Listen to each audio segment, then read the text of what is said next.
Good morning, students. Welcome to Pole Science class. And today we are going to discuss two main topics of second chapter, the end of bipolarity. First one is the why did the Soviet Union disintegrate, and second the consequences of this disintegration. So let us come to the first topic. Why did the Soviet Union disintegrate? As you know, there is no doubt that the eternal weaknesses of Soviet political and economical institution. These weaknesses are responsible for the disintegration of Soviet Union because USSR was totally miserably failed to fulfill the expectation of public. So, a large section of Soviet society began to doubt and question the system, and they do so openly. Second, economical stagnation. Economical stagnation means economical crisis. It was also responsible for this disintegration because for many years led to severe consumer shortage. So once again, people show their doubt on its functioning. Now, one question came in our mind: why did the system became so weak, and why did the economy stagnate? The answer is particularly clear, very easy.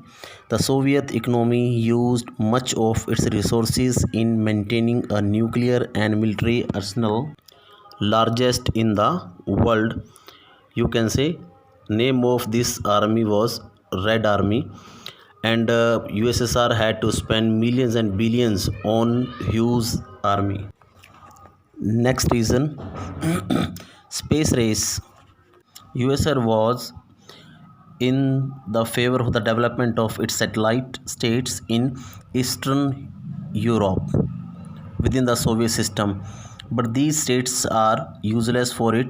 But this lead to a huge economic burden that the system couldn't cope with. Cope with means tolerate, bear. Next reason, Cold War. Cold War was also responsible for this thing because to increase communist influence, USSR support to Cuba, North Korea, Vietnam, China, and many others communist nations. For this, USSR provided material and technology spent on these nations cost a lot of money. USSR do this only to keep these states in his favor. Next reason, wrong information is given to the people about development. USSR always give wrong information. It also try to convince the people that Soviet system is better than Western capitalism, but in reality, backwardness come as a political and psychological shock for the people. Next reason, bad administration of Communist Party. The Communist Party that had ruled the Soviet Union for over 70 years was not accountable to the people because common people, ordinary people, was not satisfied with its slow administration, and Communist Party always show its dominance and impose its decision on ordinary people. People have no freedom, no right. Next, rampant corruption. Communist Party was more corrupted, and inability of the system to correct mistakes it had made, and the unwillingness to allow more openness in government because there was no openness, so that's why people feel suffocation in this party. That's why they want to get rid of this party. Next one, the party bureaucrats gained special right than ordinary citizens. People did not identify with the system because only officers had special right, special privileges. So that's why this party show their ignorance towards ordinary people. So that's why people forget its identity. They stop to give this system their support. This was also reason for the disintegration of this system. Next, Afghan War. Afghan War, it was fought between USSR and Afghanistan. It was continued for 10 years from 1979 to 1989.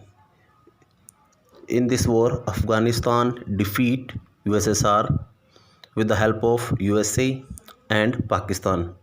Just because of this defeat, USSR lost its reputation in the world, and people show their disbelief in this system.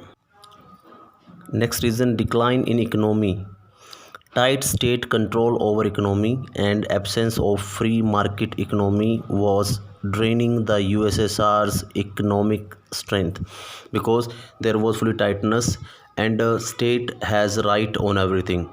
So there was no procedure of public property, so that's why there was no growth. This was also main reason for its economical stagnation.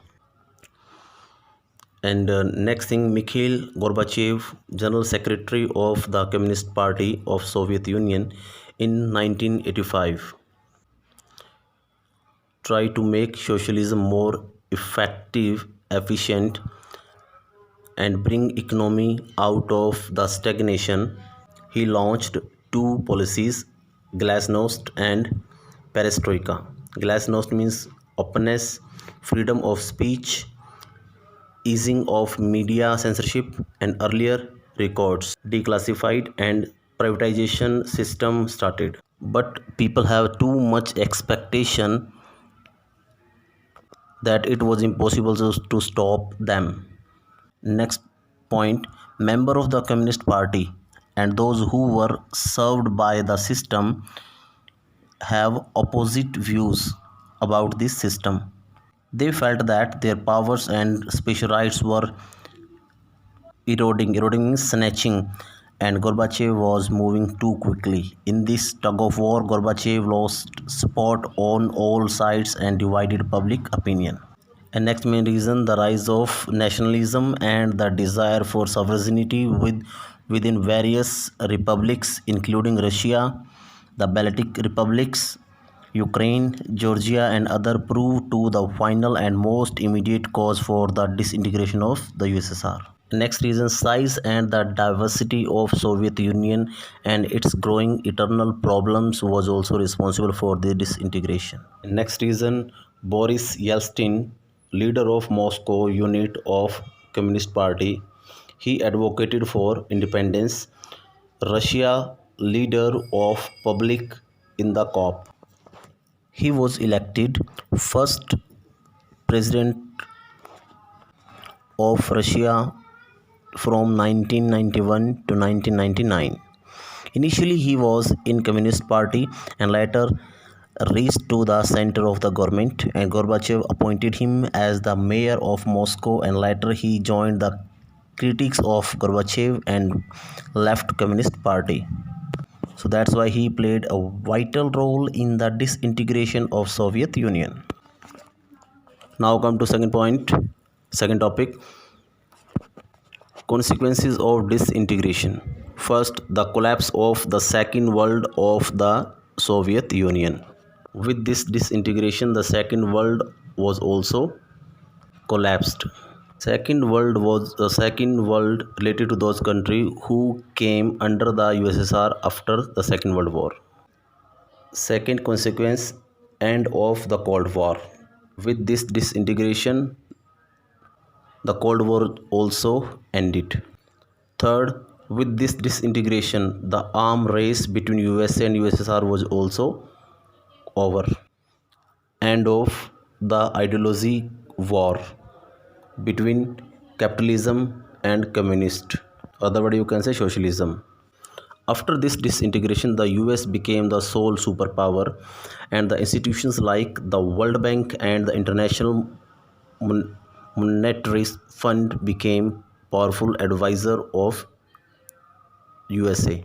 They give loan to other countries for their transitions to capitalism and for their development. Next consequence is the emergence of many new countries.